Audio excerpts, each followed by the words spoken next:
ठीक है दोस्तों, ये है हैरिस सुल्तान। अभी कुछ असाधारण हो रहा है। हम एक ऐसे घटनाक्रम के बीच में हैं जो शायद इस सदी को आकार देने वाला है। और मैं इसमें कोई बढ़ा चढ़ाकर नहीं कह रहा, बस एक पल के लिए सोचिए। 1969 की क्रांति के बाद जो इस्लामिक रिपब्लिक ऑफ ईरान सामने आई, वह दुनिया के लिए सिर्फ सिरदर्द ही रही है। सोचिए जरा, हमास, हिजबुल्लाह, सीरिया, यूक्रेन के खिलाफ पुतिन की जंग में उसका समर्थन करना, अपने ही लोगों की कीमत पर चीन को सस्ता तेल देना, और सबसे अहम पश्चिम से नफरत, अमेरिका की मौत, इजराइल की मौत, पश्चिमी साम्राज्यवाद की मौत। वो शासन डगमगा रहा है। ईरान के लोग उस शासन की क्रूरता से तंग आ चुके हैं और वे डोनाल्ड ट्रंप से आकर हस्तक्षेप करने की गुहार लगा रहे हैं। अब उनकी मदद करें। यह भावनाओं की अपील नहीं है। भले ही ईरान के इस्लामी शासन ने इंटरनेट बंद कर 12,000 से अधिक निहत्थे प्रदर्शनकारियों की हत्या की है। ठीक है, निहत्थे हैं, उनके पास कुछ भी नहीं है। मैंने ऐसे वीडियो देखे हैं जिन्हें दिखा नहीं सकता। यहाँ IRGC के गुंडे भीड़ पर गोलियां बरसा रहे हैं। शायद मैं मुर्दाघर की तस्वीरें दिखा सकता हूँ। इसे देखो, खामेनेई हजारों लोगों का नरसंहार कर रहा है। लाशें सॉसेज की तरह एक दूसरे के ऊपर हैं।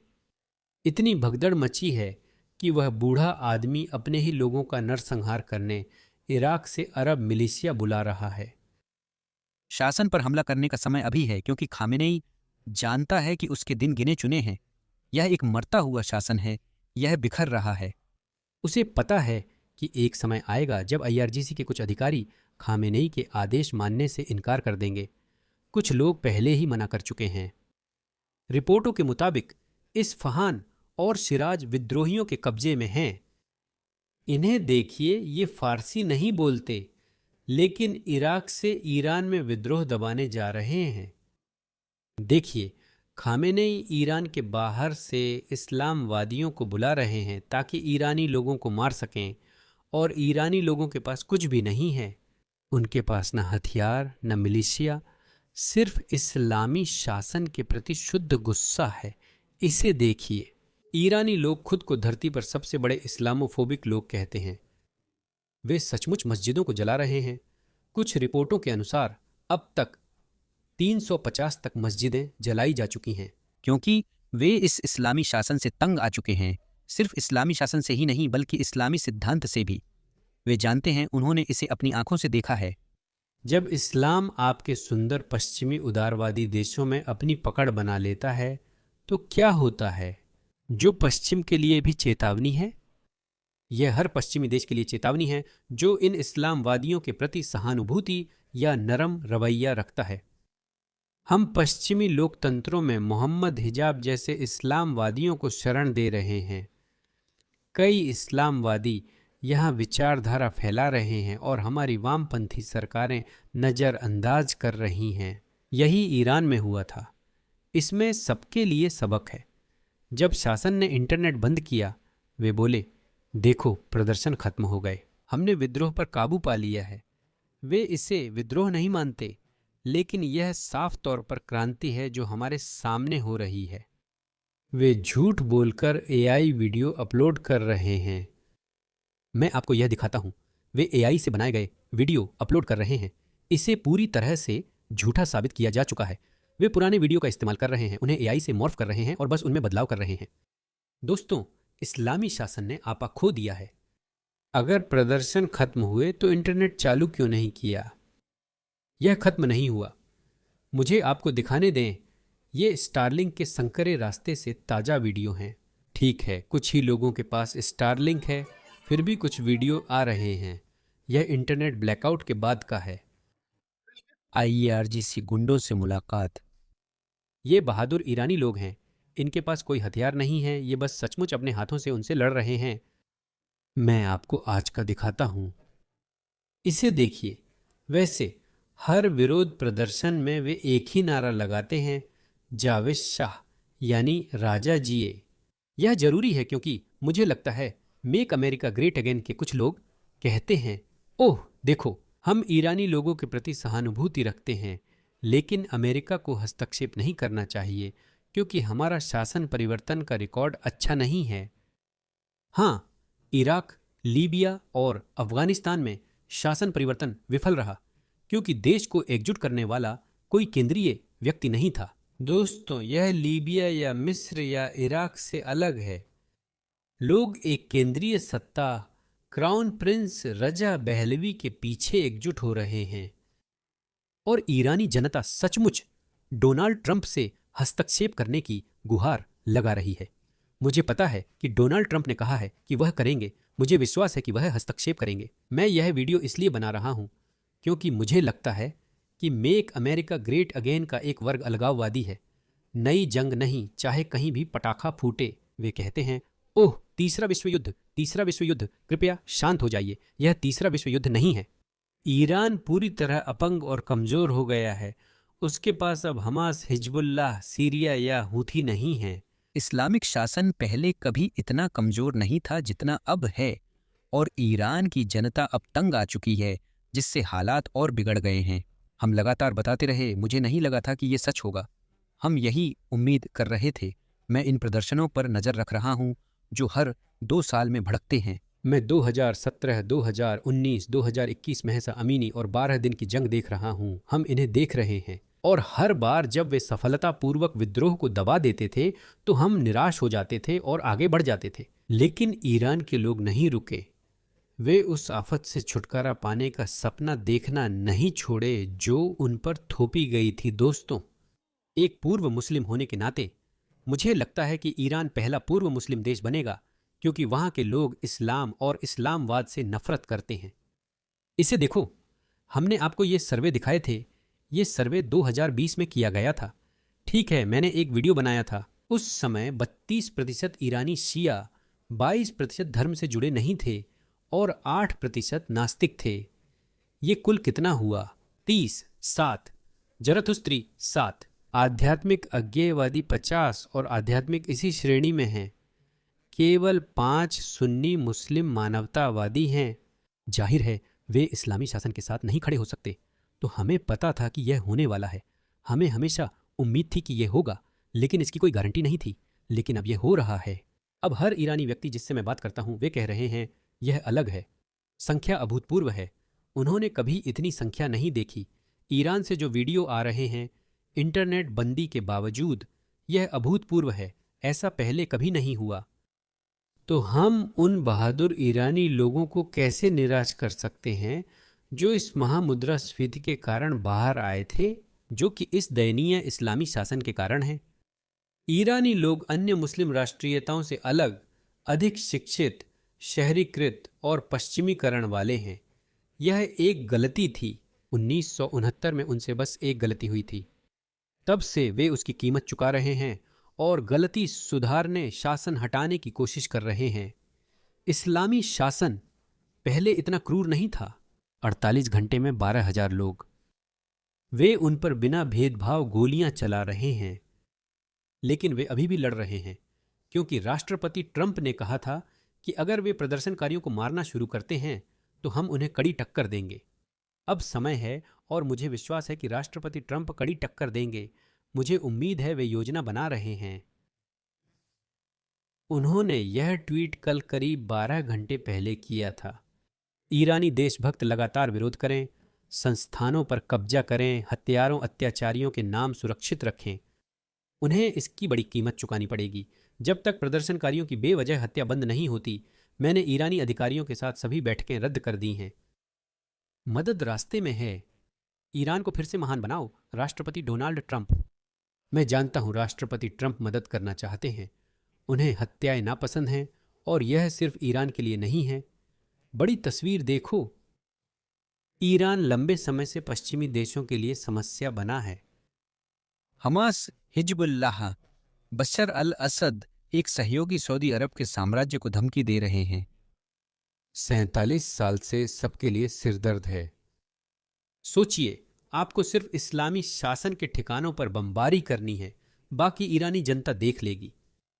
और भी ज्यादा जूम आउट करें।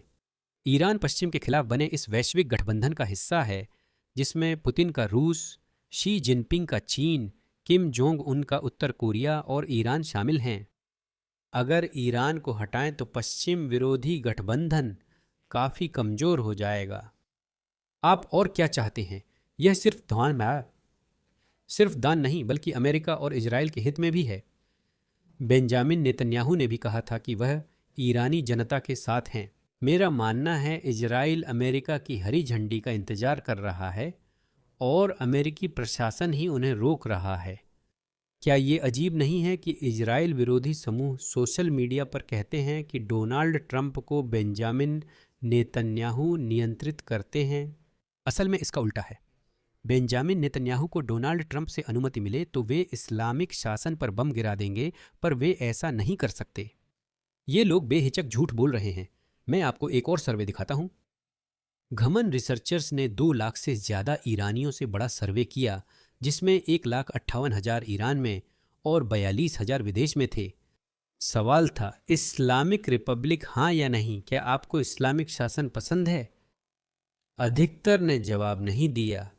ईरान में 81% और विदेश में 99% ईरानी, लगभग सभी लोग। इसी कारण विदेशों में कोई भी इस्लामी शासन समर्थक नहीं मिलता।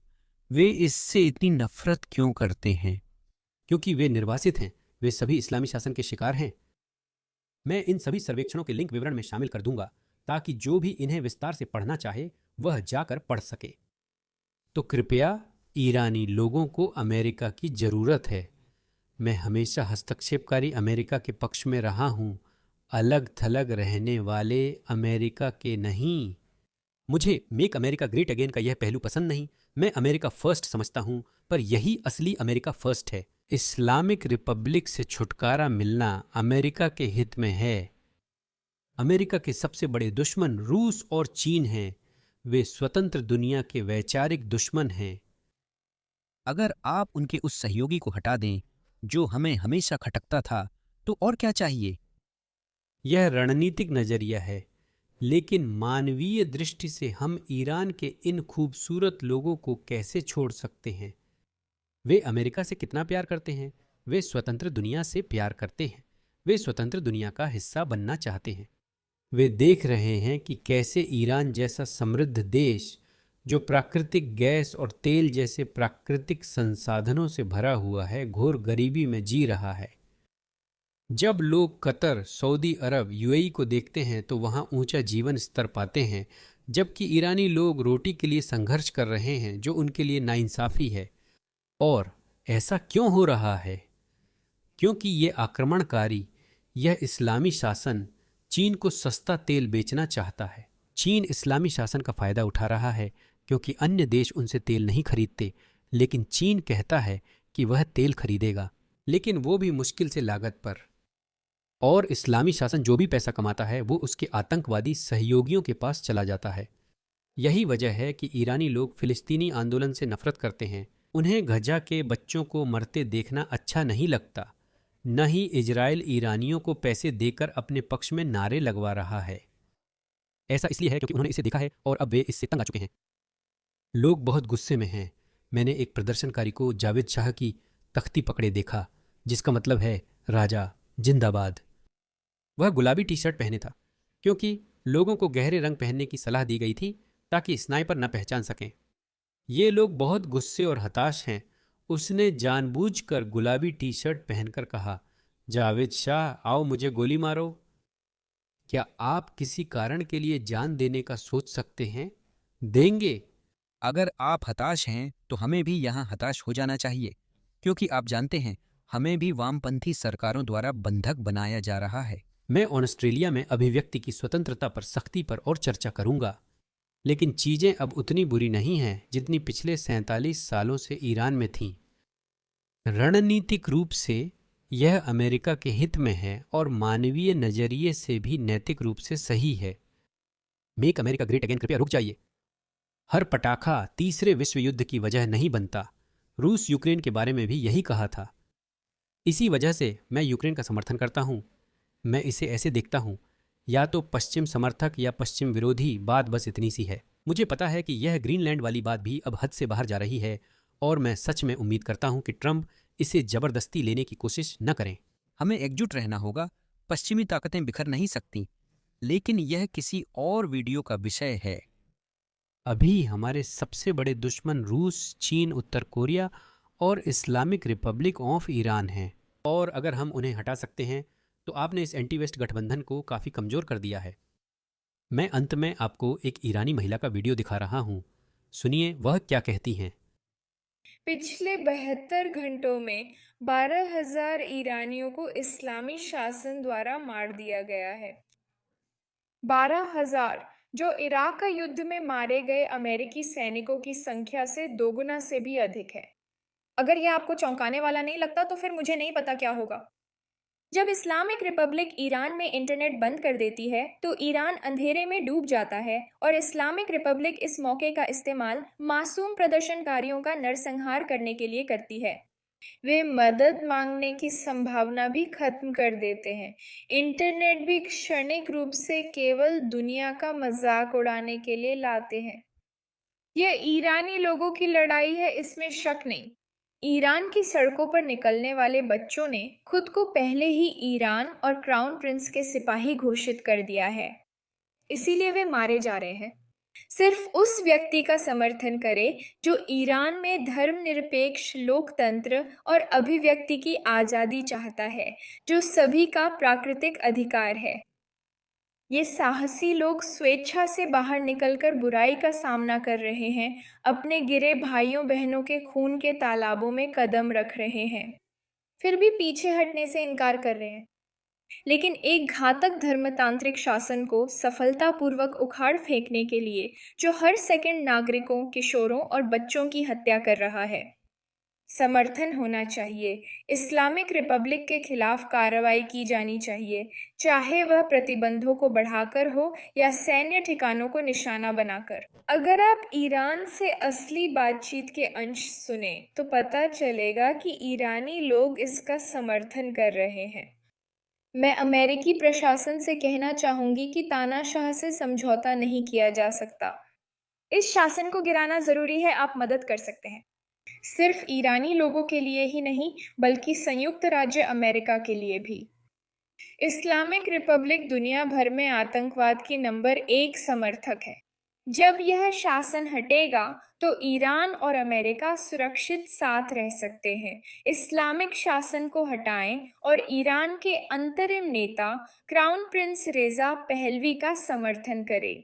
ईरान ओपास मिद्रिम, हम ईरान को वापस लेंगे। ईरानी लोगों के ऐसे हजारों वीडियो सच में हैं। मैंने रिपोर्ट पढ़ी जिसमें क्राउन प्रिंस एमबीएस और अन्य अरब नेताओं ने डोनाल्ड ट्रंप से हस्तक्षेप न करने का आग्रह किया क्योंकि इसका दूरगामी असर हो सकता है। मुझे पता है वे क्या हो सकते हैं।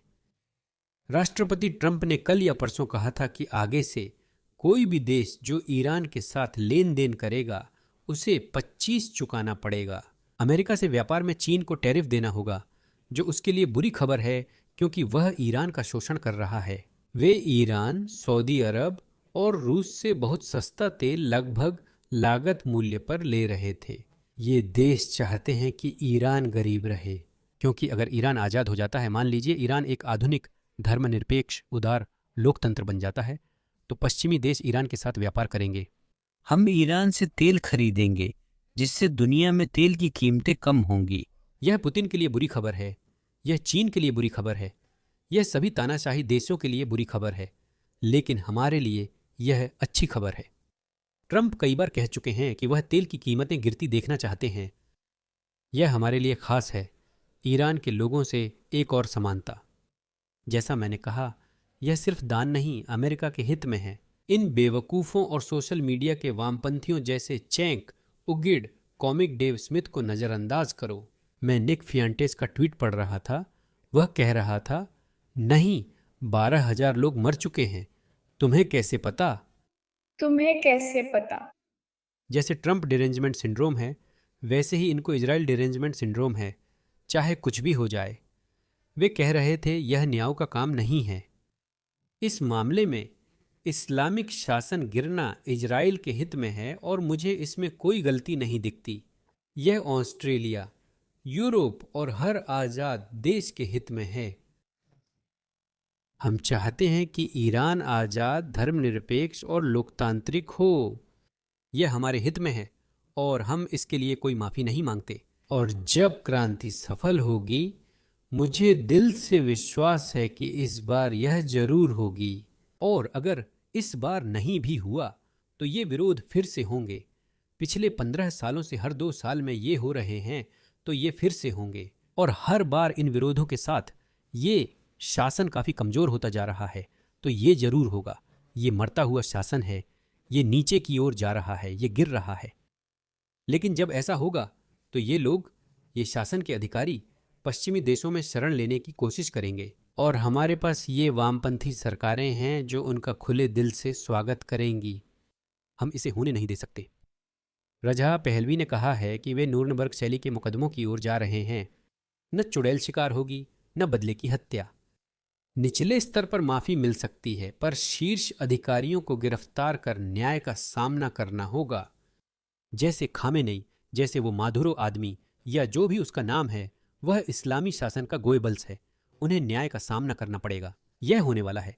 लेकिन उस समय हमें ईरान से एक भी शरणार्थी को अनुमति नहीं देनी चाहिए। ठीक है, पश्चिमी ट्रंक ईरान के कबाड़ के लिए नहीं है। हम और शरणार्थी नहीं ले सकते। इस क्रांति को देखकर हमें अपने देशों में इस्लामवादियों पर भी कुछ करना होगा। यह वामपंथियों और इस्लामवादियों का अनुचित गठबंधन है। हम इसे नहीं बढ़ने देंगे। ईरान ने इसका नुकसान झेला है। यह सबक है कि हमें कभी भी किसी इस्लामवादी पर भरोसा नहीं करना चाहिए। मैंने पहले भी झोलानी पर भरोसा करने की आलोचना की थी। मुझे नहीं लगता ट्रंप को उन्हें व्हाइट हाउस बुलाना चाहिए था, पर इस पर कभी और बात करेंगे। लेकिन आप किसी इस्लामवादी पर भरोसा नहीं कर सकते। मैं किसी एलियन से हाथ मिलाना पसंद करूंगा, लेकिन किसी इस्लामवादी से नहीं। इस्लामवादियों पर कभी भरोसा नहीं किया जा सकता। तो ईरान के लोगों को अभी हमारी मदद की जरूरत है। एक पूर्व मुस्लिम के रूप में मैं कहना चाहता हूं कि पूर्व मुस्लिम आंदोलन 2005 में मारियो नमाजी द्वारा शुरू हुआ था। संयोग से एक ईरानी महिला भी इस्लामी शासन की शिकार थीं और उनका परिवार 1969 की क्रांति के बाद ईरान से भाग गया। मुझे नहीं लगता था कि वह सोच सकती थी कि 20 साल में अपना देश इस्लामी शासन से आज़ाद होता देख पाएंगी। अब मुझे पता है कि वह पूर्व मुसलमानों में अब उतनी लोकप्रिय नहीं हैं, क्योंकि वह शरणार्थी थीं। इसलिए वह कभी भी शरणार्थियों के खिलाफ नहीं हो सकती थीं और वह इजराइल के भी सख्त खिलाफ हैं। इसीलिए वह अब अलग थलग पड़ गई हैं। मुझे लगता है उनके प्रयासों को पहचानना जरूरी है, क्योंकि वह पूर्व मुसलमान आंदोलन की जननी हैं। शायद अब वह मुझे पसंद या फॉलो नहीं करती, लेकिन मैं उन्हें अब भी फॉलो करता हूं और मेरे दिल में उनके लिए प्यार और सम्मान है। मैं शरणार्थियों और इजराइल पर उनके रुख से सहमत नहीं हूं, लेकिन उन्होंने इस आंदोलन की शुरुआत की थी। उन्होंने इस बगावत के बीज बोए थे जो अब एक बड़ा सा पेड़ बन चुका है। एक पूर्व मुस्लिम के नाते यह हमारे लिए ऐतिहासिक उपलब्धि है। मुझे पता है मैं ईरानी नागरिक नहीं हूं, लेकिन मैं बहुत खुश हूं और उस पल का इंतजार कर रहा हूं। और हमें फ्री वर्ल्ड के राष्ट्रपति डोनाल्ड ट्रंप की जरूरत है कि वे हस्तक्षेप करें। अब मुझे पता है कि शायद वे कोशिश कर रहे हैं, वे योजना बना रहे हैं। यह आसान नहीं, लेकिन एक कार्यकर्ता के रूप में मुझे दर्शकों से अपील करनी है। मुझे पता है कि कई अमेरिकन शायद मेक अमेरिका ग्रेट अगेन मेरी वीडियो में रुचि ले रहे हैं। इसीलिए मैं अमेरिकी समर्थकों से मदद मांग रहा हूं। हमें अमेरिका और उसका हस्तक्षेप चाहिए। यह तीसरा विश्व युद्ध नहीं है। कृपया ईरानी लोगों को निराश मत कीजिए। वे सड़कों का नाम डोनाल्ड ट्रंप पर रख रहे हैं और उनसे मदद मांग रहे हैं। राष्ट्रपति ट्रंप, कृपया हमारी मदद करें। और ये प्रदर्शन शायद 17 या 18 दिन तक नहीं चलते अगर राष्ट्रपति ट्रंप के उत्साहवर्धक ट्वीट्स नहीं होते। राष्ट्रपति ट्रंप ने कहा कि मैं तुम्हारे साथ हूं। मैं इसे बहुत ध्यान से देख रहा हूं और मैं हस्तक्षेप करूंगा। अब समय आ गया है और मुझे पता है कि वह हस्तक्षेप करेंगे। मुझे अपने दिल से पता है, मुझे पता है कि वह हस्तक्षेप करेंगे।